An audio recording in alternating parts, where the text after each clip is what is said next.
이제 진짜 플랜 B로 가야 한다. 밤늦게 신병권에 휴대폰이 울렸다. 홍진아, 밤늦게 뭔 일이 있냐? 너 혹시? 형, 제가 일을 저질렀어요. 이 자식이. 휴유 한숨을 내몰아쉬며 신 실장이 무슨 일이냐고 물었다. 세희의 반응에 그만 참지 못하고 강압적인 행동을 하고 말았어요. 의외로 신 실장의 반응은 침착했다. 어차피 플랜 B로 가야 할 거니까 걱정할 필요는 없다. 앞으로는 내 말 그대로 철저하게 하는 게 중요하다는 거 알지? 네 형. 그런데 한 가지 이상한 문제거리가 생겼어요. 이상한 문제거리라니? 오늘 세희랑 신강이를 벌이고 있는데 웬 남자가 나타나서 저를 제압하고 세희를 데리고 갔거든요. 저랑 몸 다툼이 있었는데 보통 남자는 아닌 것 같습니다. 뭐라고? 웬 남자? 혹시 이철민이 아닐까요? 아니야. 이철민은 지금 미국에 있어. 아, 그래요. 그러면 누굴까요? 느낌에 왠지 세희와 잘 아는 사이 같기도 해서요. 지나가던 사람일 수도 있지만 우리가 플랜 B를 실행할 때 우리 사람들을 좀 풀어야겠다. 되도록이면 조용히 하려고 했는데 우리 사람들을 푼다는 것은 예전 신정국 밑에 있던 부두목격인 김광수가 아버지 신정국이 은퇴한 다음 조직을 맡고 있는데 김광수는 신병권을 아직도 형님으로 부르며 그로부터 작은 도움을 받고 있는 관계이기에 그로부터 조직원들을 동원하기는 쉽다는 말이 된다. 진 회장을 따라 회사 비서실로 들어오기 전까지 신병권은 아버지 신정국 밑에서 조직원들의 운영을 맡았었기 때문에 김광수에 대한 그의 입김은 아직도 살아있는 듯했다. 잘 들어라 홍진아. 이제 플랜 A는 더 이상 소용없게 되었다. 나는 내일 진 회장에게 세희를 드디어 찾았다고 보고할 거다. 그리고 만남을 주선해서 일단 진 회장이 세희를 만나게 할 거야. 당연히 너는 일단 숨을 죽이고 있어야 된다. 듣고 있는 홍진의 목에서 침 넘어가는 소리가 꼴깍 들린다. 만나고 나면 진 회장이 결정을 하겠지. 집으로 데려오라든지 아니면 어디에 아파트를 구해주며 일단 거주시키라 하든지 뭔가를 결정하고 난 다음 플랜 B를 곧 시작해야 돼. 그러니 홍진이 너는 단단히 준비를 하고 내가 시키는 대로만 하면 되는 거야. 애들을 붙여줄 테니까. 알았냐? 예, 형. 서우와 미국 어바인에서 405 프리웨이를 거쳐 라구나 비치로 향하는 133번 하이웨이는 주중인데도 많은 차들로 복잡했다. 미국 도착 그 다음 날인 월요일 오후에 어바인에 위치한 미모리얼 하스피털에서 헤이즌 박사와 면담이 있었고 수술 일정은 다음 주 화요일로 잡혔다. 월요일에는 미리 입원을 하여 여러 가지 검사와 준비를 해야 한다. 서우의 경우는 위 자체가 약물 과도로 인해 그 데미지가 너무나 컸기 때문에 얼마 전 한국에서 인공위를 삽입했다. 그런데 인공위 기능을 담당하는 두 부분 중 상위 부분은 금속과 플라스틱으로 되어 있는데 플라스틱 부분에 결함이 발견되어 이 부분을 다시 재세팅을 하는 작업이었다. 수술 그 자체는 그리 복잡한 작업은 아니지만 현재 그 플라스틱을 대체하는 플래티넘 재료를 상업화시킨 장본인인 닥터 헤이전이 바로 어바인 병원에 있었기에 인맥을 통해 연결을 하고 그로부터 시술을 받으려 하는 것이다. 서우는 여행 다니는 것을 좋아했다. 하기사 팔딱팔딱 뛰어다니길 좋아하는 20대 초반이 아니던가.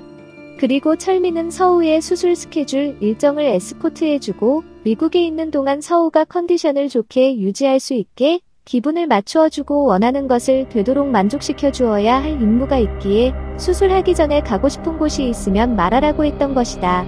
철민은 서우가 할리우드나 디즈니랜드 등을 말할 것이라고 생각했는데 뜻밖에도 비치에 가고 싶다고 한 것이다. 하기사. 철민이 서우를 처음 만난 곳도 하와이 하나오마베이 비치인 것을 감안하면 서우는 비치 러버라고 생각할 수 있다. 어바인에서 거의 50여 분 교통을 뚫고 도착한 곳이 미 서부에서 유명한 라구나 비치였다. 차 파킹 스페이스가 없어 거의 15분 정도 헤맨 끝에 겨우 스페이스를 발견하여 주차를 하고 비치 쪽으로 걸어나갔다. 갑자기 서우가 철민의 팔짱을 끼며 어린애 같이 군다. 오빠, 여기 너무 좋다. 안 그래요? 임마. 남살스럽게 오빠가 뭐냐. 아저씨라고 하든지 삼촌이라고 하든지. 아이 재미없어. 아저씨는 뭐고 삼촌은 뭐래? 이곳은 한국도 아니고 미국인데. 더군다나 아무도 우리 보는 사람도 없는데 뭔 아저씨. 삼촌이래? 나 화나게 하면 당장 수술 보이콧하고 한국으로 돌아갈래요. 핍. 아니야. 알았어. 미국에 있는 동안만 그렇게 부르는 거다. 알았지? 조금을 걸어가면 급하게 위쪽으로 해안가가 보인다. 위쪽에서 그 아름다운 라구나 비치 전광경을 보게 되는 셈이다. 조금 더 걸어가면 유명한 농구 코트가 있는데 이곳엔 가끔 유명한 대학이나 NBA 선수들이 와서 소위 말하는 스트리트 농구 게임을 하곤 하는 곳이다. 길거리에는 맛있는 음식점도 즐비하다. 서우는 어린애 마냥 마구 돌아다니며 사진도 찍고 물거가게도 들리고 마냥 즐거운 표정이다. 그런데 정말 맛있는 것들, 아이스크림이나 패스트푸드 등에 입을 대지 않았다. 아마도 아직 인공위와에 적응이 안 되어서 철민이 듣기로는 잘 못 먹으면 역류현상이 일어나 곤란하다는 것이다. 한편으로는 이제 갓 20이 된 서우가 불쌍하기도 하다. 가질 것 다 가지고 하고 싶은 것 다 할 수 있고 한국 굴지의 재벌 중에 하나인 일신기업 회장의 모남 동료인 그녀가 마음의 갈등에 고민하고 자살을 2번이나 시도했다는 것이 참 안쓰럽기 짝이 없다. 한편으로는 크게 도울 것은 없지만 서우가 철민으로 인해 기뻐하고 행복한 시간을 가질 수만 있다면 철민은 최선을 다해 서우를 위해 협조하리라는 마음을 가진다. 가파른 계단을 내려와 부드러운 백사장 모래가 깔린 해변가로 나왔다. 결혼하고 얼마 안 돼요. 철민은 세희와 함께 제주도 여행을 간 적이 있다. 그때도 마냥 기뻐하며 어린애 같은 행동을 하던 세희가 생각난다. 여자들은 나이에 관계없이 바다만 보면 어린애 같은 행동을 하는 건가 하고 철민은 생각했다. 저녁 노을이 곱게 비쳐왔다. 붉은 저녁 노을 사이로 세희의 웃는 모습이 그려진다. 그리고 또 한 여자 서우의 웃는 모습도 보인다. 세희를 찾았다. 뭐라고? 다시 말해봐 신 실장. 자리에서 벌떡 일어나 흥분한 어조로 묻는 진 회장에게 신 실장이 다시 한번 차분한 어조로 보고를 한다. 회장님, 드디어 따님이 있는 곳을 알아냈습니다. 저 정말인가? 미세를 찾았다고? 그렇습니다. 미세 씨를 찾았습니다, 회장님. 진 회장이 안절부절하며 기쁨을 감추지 못한다. 잘했어, 잘했어. 그리고 이미 미세 씨의 머리카락을 확보하여 회장님과 친자 확인 DNA 검사까지 마쳤습니다. 여기 그 결과 보고서입니다. 신 실장은 얼마 전 세희의 근무처를 알아내어 사람을 시켜 그녀의 머리카락을 입수하였던 것이다. 용이 주도한 신 실장이었다. 잘했네, 잘했어. 허. 좀처럼 흥분 안 하던 진 회장도 잃어버렸던 딸의 행방을 확인했다는 말에 흥분해버리고 만다. 잠시 생각하던 진 회장이 입을 뗀다. 아무도 아직 이 사실을 모르지 신 실장? 회장님 분부대로 모든 것을 비밀리에 진행하고 있습니다. 좋아. 일단 내가 그 애를 빨리 만나봐야겠어. 그 다음 일은 그 다음에 진 회장이 과연 박 여사에게 어떻게 알릴지 신 실장도 궁금하다.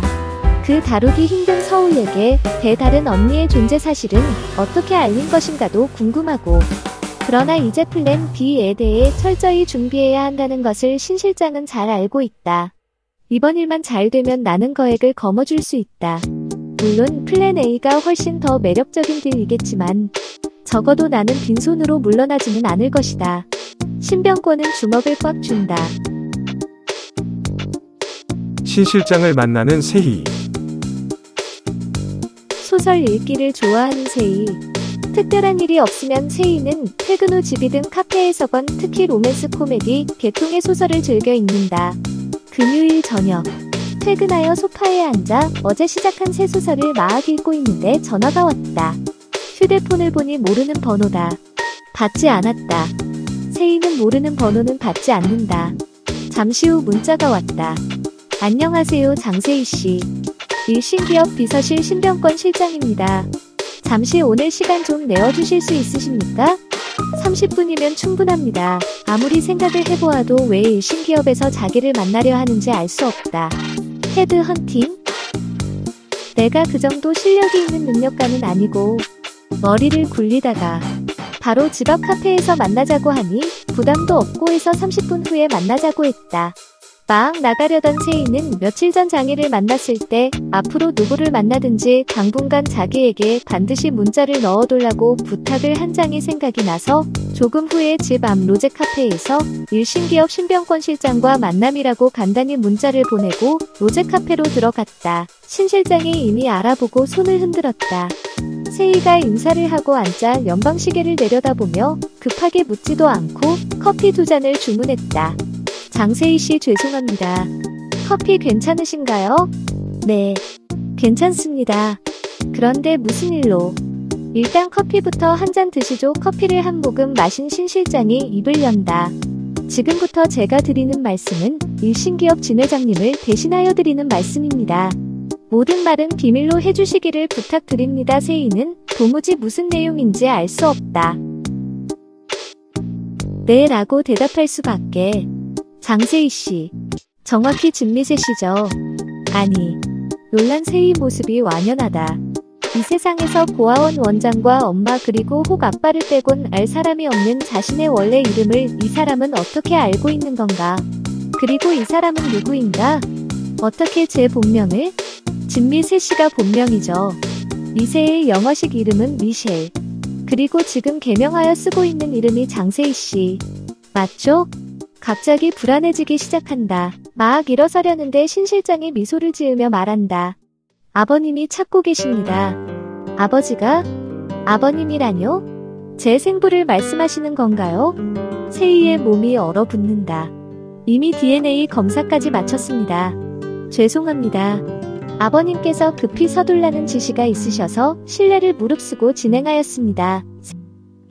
세희를 찾는 생부는 일신기업의 진두이 회장이라는 것. 진 회장은 30여 년 전 부친인 진학철 회장의 명령을 거부하면서 자립을 선언하고 뛰쳐나와 독립하여 생활을 하였고 우연히 만난 그 당시 피스콥 일원으로 한국에 거주하던 미국 여자 해리엇과 사랑에 빠져 동거를 하던 중 세희를 낳았다는 것.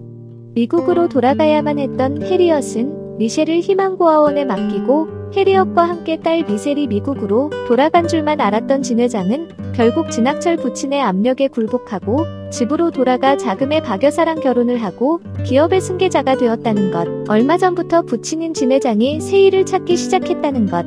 진 회장은 박 여사 사이에 이복동생 진서우가 있다는 것. 세희가 신 실장으로부터 전해 들은 말이다. 세희의 머리가 갑자기 어지럽기 시작했다. 그래서 일신기업 회장님이 제 생부라고요? 그렇습니다. 지금 너무나 뜻밖의 소식으로 혼동되실 줄 압니다. 그동안 회장님께서는 어머니가 세희 씨를 데리고 미국으로 들어가서 함께 살고 있는 줄 알고 계셨습니다. 그런데 얼마 전 회장님의 분부로 다시 조사를 하여 보니 어머니께서는 미국으로 혼자 돌아가셨고 세희 씨는 희망고아원에 맡겨진 게 밝혀지게 된 것입니다. 별로 듣고 싶지 않은 과거사다. 그 뒤로 회장님이 세희 씨를 찾으라고 분부를 내리셔서 그동안 수개월간 계속 알아보고 있던 중 과거 희망고아원 김 원장님을 찾게 되었고 그분으로부터 세희 씨의 인적사항을 알게 된 것입니다. 생부를 만날 수 있을 줄이야. 사실 세희는 내색은 하지 않았지만 살아계신다면 어머니와 아버지를 만나보고 싶다는 생각을 하곤 했다. 적어도 왜 내가 어떤 이유로 버려졌으며 그분들은 어떤 분들인지 알고 싶었다. 그러나 세희 힘으로 알아볼 수 있는 정보는 극히 제한적이었다. 세희가 고등학교 들어갈 무렵 미국인 선교사 집으로 거주지를 옮길 때 고아원 원장님이 말해준 그 정보가 세희의 출생에 대한 오직 유일한 정보일 뿐이다.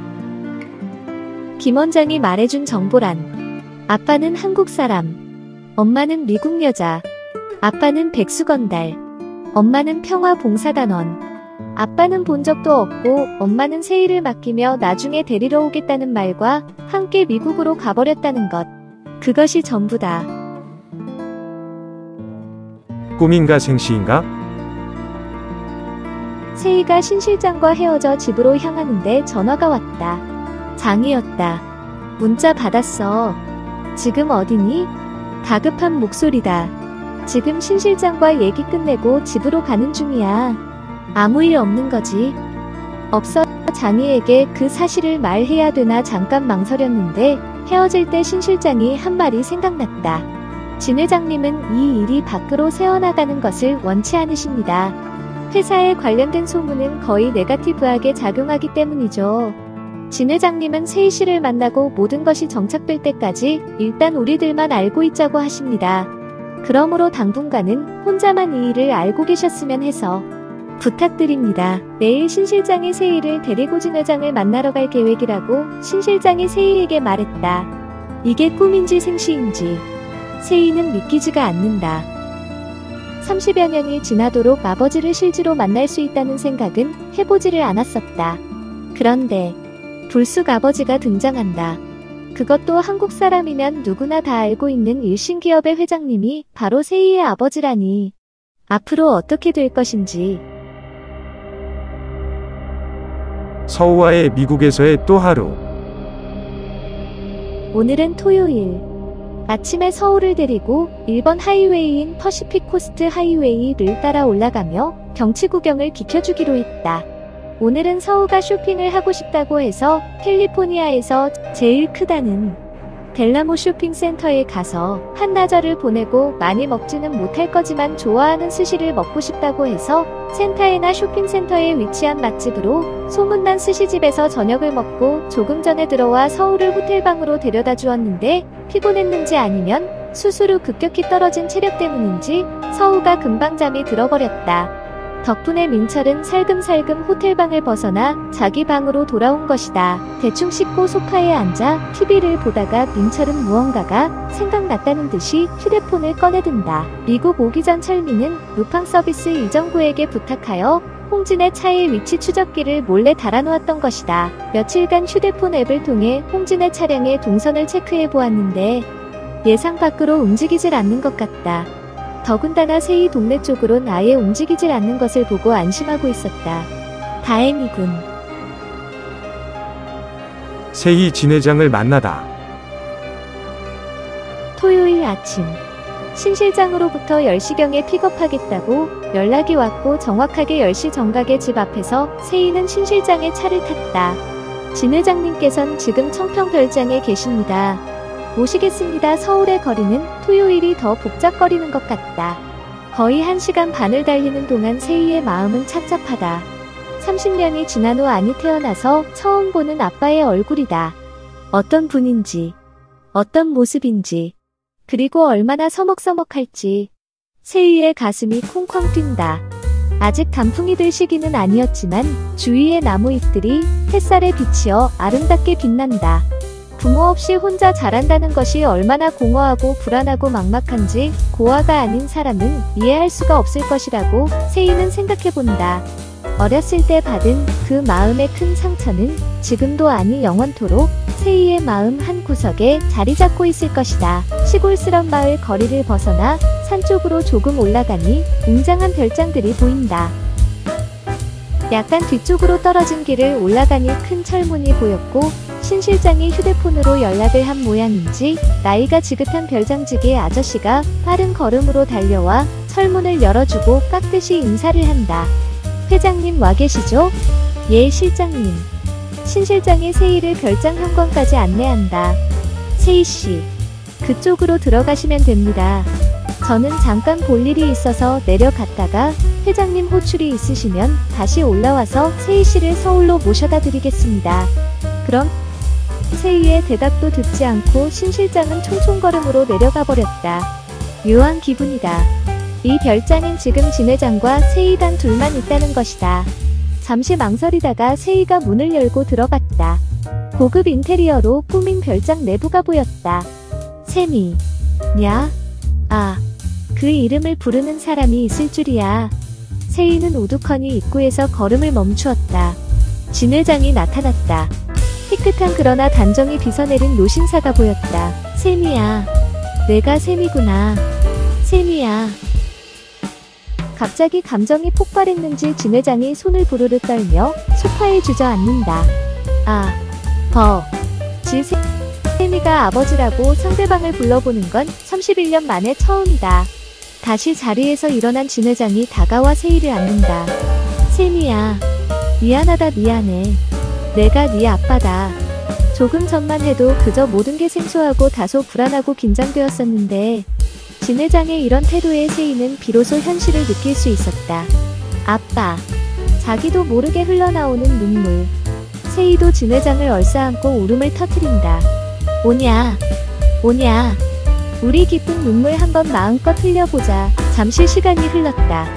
진회장이 세희의 한 손을 꼭 붙잡고 소파에 앉아서 아직도 젖은 눈시울을 훔치고 있다. 내가 좀 늦게 너를 찾았구나. 난 내가 네 엄마랑 미국으로 들어간 줄만 알았다. 제가 정말 아빠를 만날 줄은 꿈에도 상상을 못했어요. 이쁘게 잘 자라주었구나. 제가 벌써 30이 넘을걸요. 아빠. 세희의 입에서 아빠 소리가 이제 자연스레 나온다. 그래. 너에 대해선 신 실장을 통해 조금 알게 되었다. 네메시스 이철민 실장이 내 전 남편이라고 들었다. 세상은 참 좁은 것 같다. 아시는군요.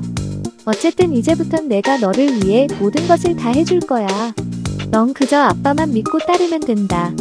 알겠냐 세미야. 저 이름 장세희로 바꿨어요. 허. 미세라는 이름은 원래 네 엄마가 미술이라고 내 이름을 지었는데 아무래도 한국 이름이 필요할 것 같아서 발음이 비슷하고 아름다운 새라는 뜻으로 미세라고 내가 지은 거다. 내 엄마가 너를 데리고 미국으로 간다고 했을 때 미술이라고 물론 쓰겠지만 한국 이름인 미세를 절대 잊어버리지 말게 해달라고 부탁한 기억이 생생하다. 거의 12시가 다 되어 만났는데 시간 가는 줄 모르고 대화를 하다 보니 2시가 넘어간다. 우리 점심 식사하자. 미세 너는 무슨 음식을 좋아하니? 전 다행히 아무 음식이나 다 좋아해요. 하. 식성은 나를 닮은 것 같구나. 나도 아무거나 잘 먹는다. 여기 별장 집사인 방 집사가 예전에 이태리 레스토랑의 셰프였단다. 그래서 오늘은 이태리 음식으로 준비를 하라고 했다. 괜찮지? 진 회장은 사뭇 들던 어조로 방 집사를 불러서 식사 준비를 시킨다. 세희의 진 회장과의 첫 대면은 그렇게 시작되었다. 신 실장의 작전 계획. 신 실장은 아까부터 근처 카페에 앉아 홍진과 통화를 하고 있었다. 신병권의 계획은 치밀했다. 모든 일에는 가장 좋은 타이밍이 있다고 그는 믿었다. 진 회장은 이제 세희를 만났으니 마음이 부풀어 있는 단계다. 진 회장이 어느 정도 흥분을 가라앉히고 세희의 앞날에 대해 세부적으로 생각할 시간을 줘야 한다. 그 다음 진 회장은 박 여사와 서우에게 세희에 대해 말을 할 것이다. 박 여사가 취할 옵션은 별로 많지 않다. 진 회장의 성격상 굽힐 사람도 아니고 타협할 사람도 아니다. 그리고 이미 박 여사는 진 회장의 과거사에 대해 잘 알고 있는 상태에서 결혼을 했으니 새삼스럽게 충격을 받는다는 것도 우습고 왈가왈부하기에도 명분이 부족하다는 것을 잘 알고 있다. 문제라면 서우의 반응일 것이다. 그 아무도 모를 서우의 반응? 어쨌든 D-Day를 서우가 한국으로 돌아온 다음 주 그러니까 앞으로 2주 후로 잡기로 했다. 세희를 납치해 감금해 놓을 창고도 이미 준비해 놓았고 딜이 성사되는 즉시 홍진은 미국에 가서 숨어 지내야 하는데 그 숙소까지 이미 구해 놓은 듯 했다. 너는 내가 시키는 대로만 하면 돼. 그리고 나는 진 회장 옆에서 일부러 범인을 잡기 위해 혼혈을 기울이는 모습을 보일 거야. 너와 나와의 관계가 절대 조금이라도 알려지게 되어서는 안 된다는 것이지. 정말 잘 진행될까요? 내가 그런 것을 생각 안 했겠냐. 누차 얘기하지만 진 회장은 절대 이 일을 남에게 알리지 않을 거야. 아니 그렇게 못해. 그리고 30년 만에 다시 찾은 딸을 위해선 내가 말한 50억 정도는 서슴없이 내어줄 사람이지. 그리고 가장 중요한 사실은 진 회장의 지시나 계획은 나를 통하여 진행된다는 것이지.